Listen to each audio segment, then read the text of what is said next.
Voilà la photo choc. Yves Le Terme au téléphone en plein conseil des ministres, prêt à bondir sur son croissant du matin. Bref, vous l'avez compris, rien de bien grave.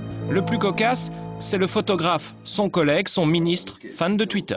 Je suis aussi ministre de l'IT, nouvelles technologies en Belgique. Et simplement, il y a bien une ligne qu'il faut respecter. Moi, je ne vais jamais mettre des secrets politiques sur Twitter, parce que c'est un moyen de communication très transparent, très ouverte.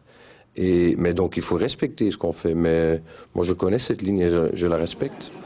Comme des millions de gens sur cette planète, Vincent Van Quickenborne poste régulièrement des petites phrases, des photos, des vidéos de ses collègues ou même de ses pieds nus sur le tapis du Parlement. Rien de bien méchant, mais cette tendance est-elle bien appréciée?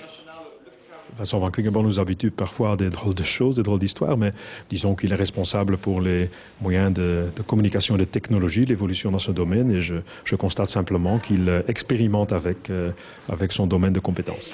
Et le Premier ministre aime aussi la technologie, mais demande à tout le monde de respecter la confidentialité et de demander le droit de publier aux personnes photographiées, tout ça sans rejeter Twitter, la nouvelle arme du marketing politique. Il y a un engouement médiatique autour de Twitter et donc les hommes et les femmes politiques sentent qu'il y a intérêt à être présents.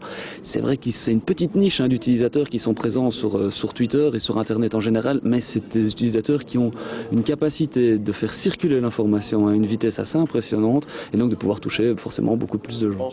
Et ça, dans le milieu politique, ça fait bien plaisir.